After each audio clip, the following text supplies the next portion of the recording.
Hello students, good morning. Once again I welcome you in the today's science class. But last time I told you something about the process of pollination, various agents of pollination. Now today we are going to discuss on one topic named that is the fertilization. Fertilization. Please try to understand what is the means of fertilization. Fertilization means when ovules and the pollen grains. Please remember, in short way definition जो होगी ना उसको आप ऐसे लिख सकते हैं, the fusion of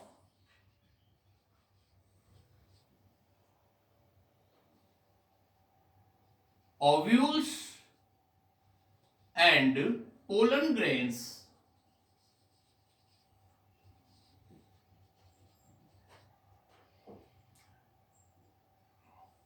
the fusion of ovules or pollen grains or male and female gametes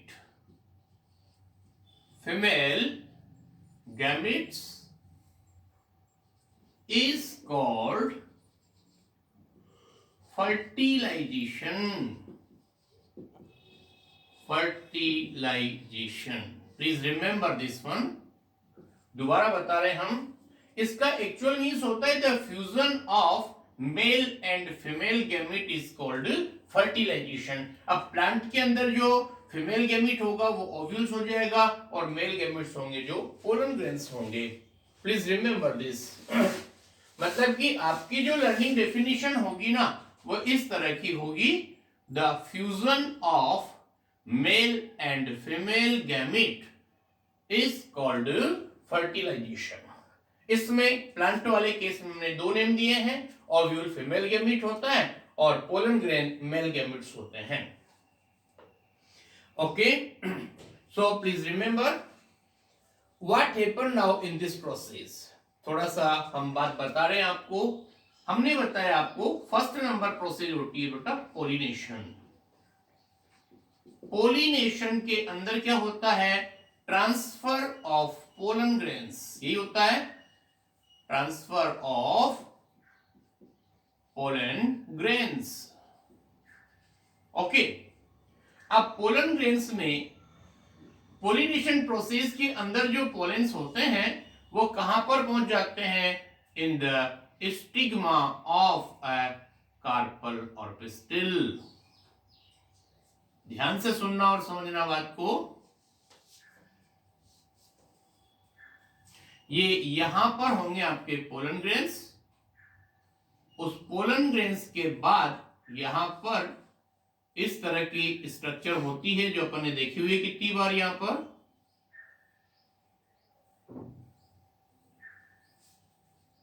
और ये है स्ट्रक्चर आपका एक कार्पल और पिस्टिल का. ध्यान से सुनना बेटा बात को. यहां पर इसका नेम क्या होगा, दैट इज द स्टिग्मा. यहां पर ये क्या होगा, स्टाइल. और ये यहां पर होगा पोलन ग्रेन. Pollen grains. और यहां पर होगा आपके पास ओवेरी. यहां पर होंगे ओव्यूल्स. ओके, तो हम ये कह रहे हैं कि जैसे ही पोलिनेशन प्रोसेस से पोलन ग्रेन्स ये एंथर से with the help of natural agent इस जगह पर पहुंच जाते हैं. और यहां की जगह रफ होती है, खुरदरी होती है या इसलिए की चिपकने वाली होती है. यहां पर कोई भी चीज गिरेगी तो वो चिपक जाएगी. उसके बाद यहां का जो पोलन ग्रेन्स होता है ना ये जर्मिनेट हो जाता है. और जर्मिनेट होने के बाद नीचे की तरफ ये एक पोलन ट्यूब का फॉर्मेशन होता है. ध्यान से सुनना और समझना. This is a pollen tube. ये पोलन ट्यूब नीचे चलती जाएगी और इसके अंदर क्या होंगे, pollen grains.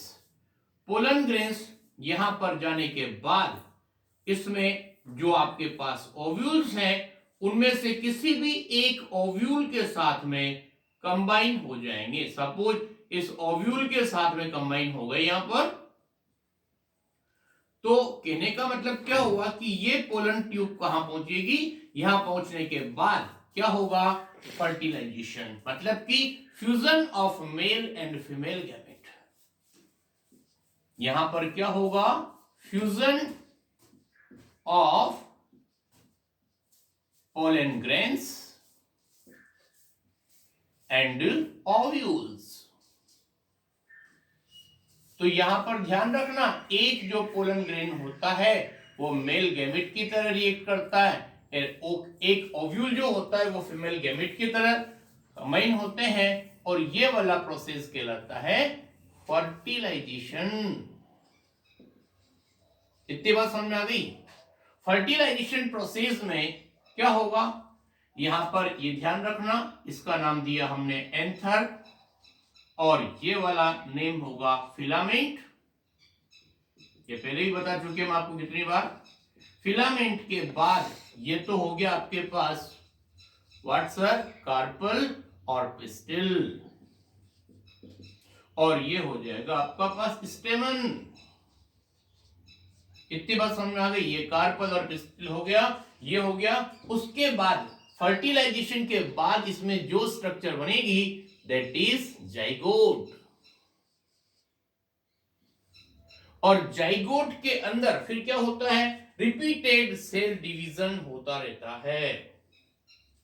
Please remember, when pollen grains reaches to the stigma, question का थोड़ा ध्यान से देखना बेटा, जब पोलन ग्रेन्स यहां से स्टिग्मा तक पहुंचते हैं तो वहां पर जर्मिनेशन होता है और पोलन ट्यूब नीचे की तरफ बन जाती है। इसको यहां पर हम लेबल कर लें, that is the pollen tube. ये पोलन ट्यूब धीरे धीरे इंक्रीज होती हुई आगे पहुंचती है, और जितने भी ओव्यूल्स है ना उनमें से किसी एक ओव्यूल के साथ में कंबाइन होकर के और फर्टिलाइजेशन प्रोसेस से जाइगोट का फॉर्मेशन कर देती है।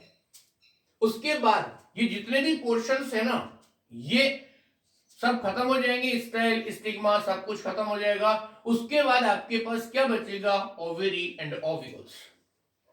यहां तक की प्रोसेस कहलाती है आपकी फर्टिलाइजेशन। उसके बाद क्या होता है, यहां पर जो आपका जाइगोट बना ना उसके अंदर नंबर ऑफ सेल्स इंक्रीज होते जाते हैं, और ये बन जाता है फिर आपके पास में embryo. This is the embryo. इसके अंदर जो अनफर्टिलाइज्ड जो ओव्यूल्स थे वो कन्वर्ट हो जाते हैं into the seed. Please remember, बस इसके बाद एक बात याद रखना, after pollination or and fertilization, after pollination and fertilization, ovary convert into fruits, convert into fruit, and ovules into seed, ovules into seed। और ये तो दोबारा से बता रहा हूं मैं, इसके बाद में ध्यान से सुनना। ये पोलिनेशन प्रोसेस हमने बता दिया, transfer of pollen grains from anther to stigma. उसके बाद सीड यहां पर पोलन ग्रेन यहां पर जर्मिनेट हो जाएगा और पोलन ट्यूब का फॉर्मेशन होगा। ये पोलन ट्यूब इंक्रीज होकर के और अपने ओव्यूल्स में से किसी भी एक ओव्यूल से कंबाइन होगी तो फ्यूजन ऑफ पोलन ग्रेन जो कि मेल गैमेट है और ओव्यूल फीमेल गैमेट है, दोनों कंबाइन होकर के और फर्टिलाइजेशन प्रोसेस कंप्लीट करेंगे और जाइगोट फॉर्मेशन होगा। जाइगोट के अंदर बहुत सारा सेल डिवीजन होगा, then it convert into the embryo. After this सारे जितने भी स्ट्रक्चर आप देख रहे हैं कार्पल और पिस्टिल के वो सब खत्म हो जाएंगे और this is the ovary convert into the fruit and ovule into the seed.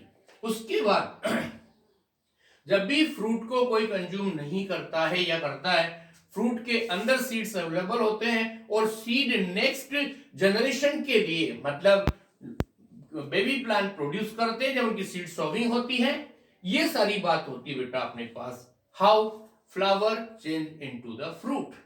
तो ध्यान रखना, for the changing of flower into fruit, first process is the pollination, in which transfer of pollen grains from anther to stigma, or after pollination the process of fertilization is completed, in which pollen grains or ovules fuse together, like these are the pollen grains male gamete or ovules are the female gamete, and they form the zygote. Zygote के अंदर 2 cells मिलेंगी, they completely divided repeatedly or convert into the embryo. So after this this process, pollination and fertilization, ovary convert into the fruit and ovules into the seed. और जब भी seeds सूख करके complete हो जाते हैं, उनको नेक्स्ट प्रोसेस के लिए काम में लिया जाता है। इतनी बात कंप्लीट हो गई। उसके बाद नेक्स्ट बात बता रहे हैं आपको बेटा, formation of fruits into seed, अभी जस्ट बताया मैंने। So next one, that is the seed dispersal, आपने पढ़ा भी होगा। सीड डिस्पर्सल किसको बोलते हैं, सुनना, इसको रिमूव कर रहे हैं, एक बार ध्यान से देख लो। In nature we will find the same kind of plant growing at the different places because of the dispersal of seed. एक ही जगह पर बहुत सारी तरह के प्लांट्स ग्रो नहीं होते, अलग अलग जगह पर ग्रो होते हैं। उसकी मेन वजह होती है बेटा द सीड डिस्पर्सल और dispersal of seed. Seed dispersal क्या होता है, आपने 5th क्लास में भी पढ़ा होगा और वापस दोबारा बता रहा हूं मैं। What do you mean by the term seed dispersal? ध्यान से देखिए, सीड डिस्पर्सल का लास्ट टॉपिक है आपका ये, और आई होप टुडे और tomorrow our this matter will be over और this lesson also. First one हम बात कर रहे हैं, what is seed dispersal. Seed dispersal means क्या होता है, सुनिए। That is the carrying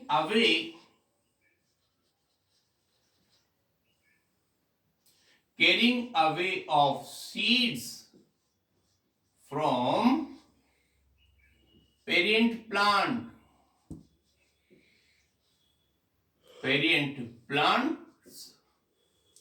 by natural agent like wind, animals, water. So like this is first one, wind, then after animals, then after water or by explosion, water and by explosion is called seed dispersal.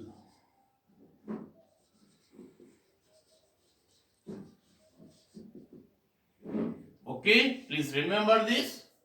यहां पर carrying, ये definition होगी आपकी, carrying away of seeds from parent plants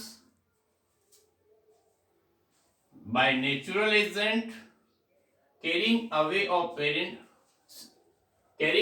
seeds from the parent plant by natural agent is called what? Dispersal of seed or seed dispersal. Okay, thank you very much. This is enough for today, or next matter we will study next timing. Thank you very much.